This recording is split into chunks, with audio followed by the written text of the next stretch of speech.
All right, guys, so we are on the second day of factoring, still section 2.2, and today we're going to move on to slightly more complicated quadratic trinomials where the a value is not necessarily going to be 1.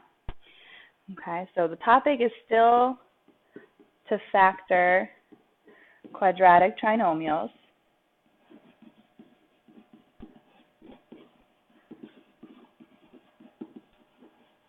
But the a value doesn't have to equal 1. So there's a few more combinations that could come into play when we're trying to factor these types of examples. I'm not going to give you super large numbers for a. Most of the a values that we're going to be working with are either going to be prime a values, meaning the factors of a are 1 in itself, or the c values won't have tons of factor options. There's going to be another strategy that you will learn tomorrow when that occurs. So when we are factoring quadratic trinomials and the a value does not equal 1, not only do we have to find factors of c, but we have to find factors of a as well. So we are going to find factors of a and c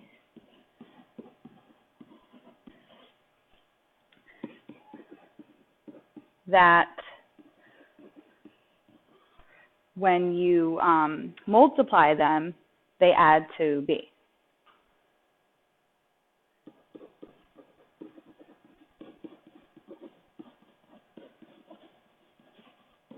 And this will make a lot more sense once we actually try some examples.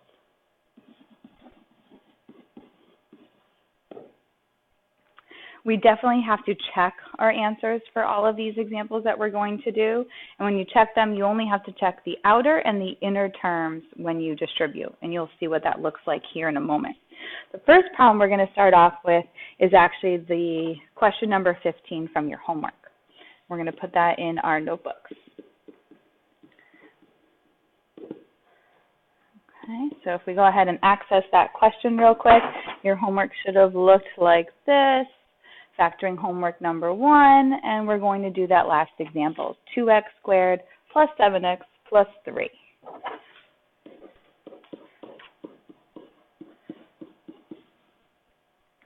So if we start off by finding our factors of a and c, the only factors of 2 are going to be 1 and 2, and the factors of 3 are 1 and 3.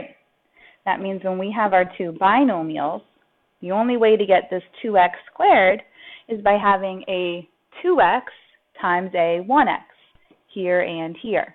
That will the only way when you distribute you'll get 2x squared.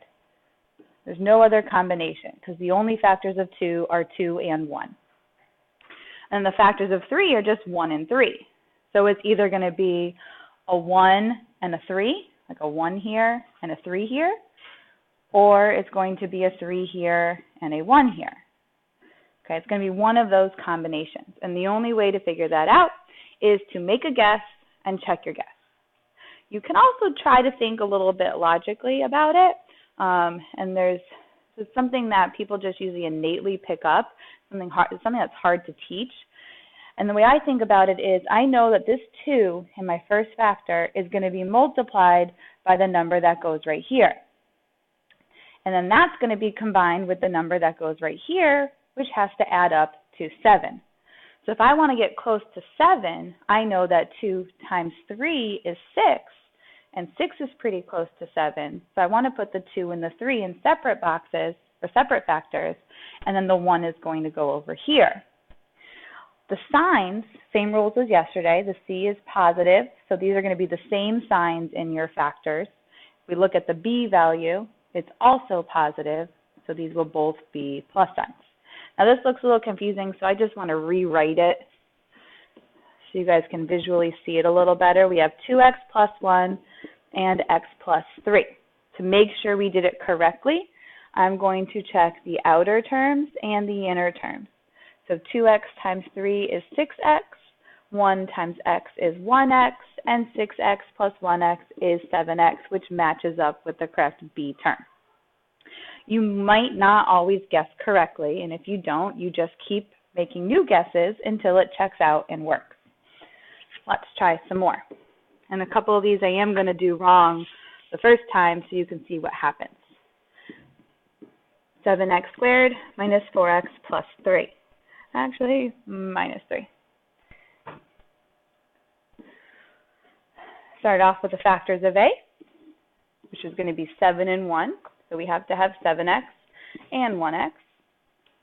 And then the factors of 3, which are just 1 and 3.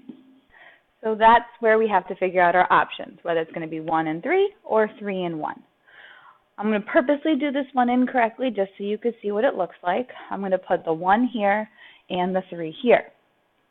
My C is negative, so I have to have one positive term and one negative term.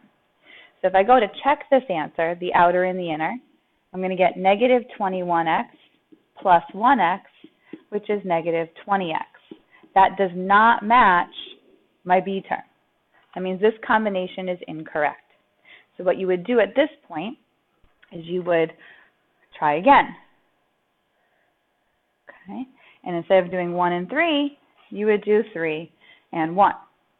I'm going to make another error at this point. I'm going to put plus and minus just to show you another skill to check for. If we go and check the outer and the inner, just like we did before, we're going to get positive 7x minus 3x here in the center, which is positive 4x. Now this is close to the B term, but our signs are wrong. This is a positive 4x, this is a negative 4x. When that occurs and you have the right number but the wrong sign, that means you don't switch your numbers, you switch your signs in your binomial factors. So instead of plus, or instead of minus and plus, it'll be plus and then minus. If we check one last time to verify that it now works out, 7x times negative 1 is negative 7x. 3 times x is positive 3x, which equals negative 4x. And now that matches the correct B term. So this is our winning combination. The more you practice, just like with yesterday's examples, the quicker you're going to get at being able to figure out what goes in each binomial. All right, let's now do 6x squared minus 26x plus 28. This one has an additional first step. We're going to calculate the GCF. Okay, that's always step number one if there is one present. So you'd ask yourself what number goes into 6, 26, and 28, and that answer is 2. So we're going to factor out the GCF of 2 before we do anything else. That's dividing all the terms by 2. Okay. We're going to bring down that GCF of 2 and set up our two binomials. The first term is 3x squared. Only factors of 3 are 3 and 1. Factors of 14, however, though, are 1 and 14, or 2 and 7. So it's going to be one of those combinations, either 1 and 14, 14 and 1, 2 and 7, or 7 and 2. You could also figure out your signs right now. When the C is positive, these signs are the same, and the B is negative, so they are both going to be negative. I am going to think about this logically in the sense that I have to multiply 3 by some number to get close to 13. I'm going to try 3 times 7 is 21, a little too far away. 3 times 14 is way too big. 3 times 1 I think is too small, and 3 times 2 will give me 6. So I'm going to put the 2 here, and then that means I have to put the 7 here. This will end up working out. If I check the outer and the inner, we're going to get negative 6x minus 7x, which is negative 13x, matching the original. Make sure you don't forget to bring down that GCF, though. Without it, it would not be equivalent to the original example. A couple more. And these, I would suggest, after I write them on the board, kind of pause and see if you can do them yourself and check your answer with my answer afterwards. So 3x squared plus 13x minus 10. You can pause and play around with factors of A, factors of C, and figure out the ones that will work. The ones that are going to work, to get 3x squared, we're going to have 3x and x. factors of 10 are 1 and 10, and 2 and 5. So I can have 1 and 10, 10 and 1, 2 and 5, 5 and 2. Those are different combinations. My goal is to get a positive 13x in the center. I'm going to think about this here. I know if I do 3x times 5, that's 15. And I want it to be a positive 15, so I'm going to put my plus sign there. And then 15 minus 2 can get me that 13. If I check my outer and my inner just to make sure, I will get 15x minus 2x, which is 13x. That checks out.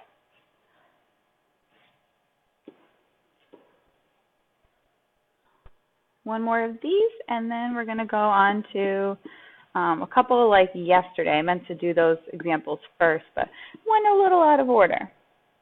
So 2x squared plus 19x plus 9. You can pause, try it on your own. Factors of 2 are 2 and 1.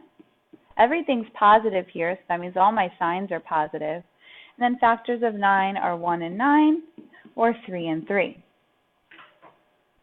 I'm trying to get to 19. I know that 2 times 9 is 18, plus 1 more will give me 19. That is going to be the winning combo. Now, each of these examples I am doing correctly, but I am aware that you guys are not going to get these right necessarily every single time on the first shot unless you're really good at your multiplication factors and thinking in your head. And it's okay if you guess wrong. It's okay if you put the 9 first and then the 1, and then when you check it, it doesn't work. You just have to be willing to erase and try again. Because if you don't check and you don't try again, these will not be correct. You have to be willing to make a guess, even if it's wrong, check it, and then retry. So if I check my outer and my inner, I'm going to get 18x plus 1x, which is 19x. So that checks out. This is our answer. We're going to do, like I said, 2 others that are more so like what we did yesterday. I'm going to put those up there.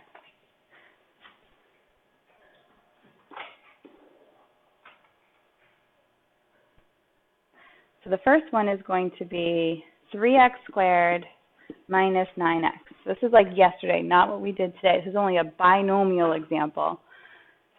And then we're going to try to factor it by doing the GCF. So if we identify each term, or the common factor of each term, that's going to be a 3. 3 goes into both terms, and they both have an x. So we're going to factor out a 3x. This is a review of yesterday, which will leave us with x minus 3. That cannot go any further. So I just want to make sure we don't forget about those skills from the other class. And the last one I'm going to do today, and then you guys are going to work on a practice worksheet that you will finish for homework, is a squared plus 38ab plus 72b squared. So we have 2 variables, but it's still going to follow the same exact format.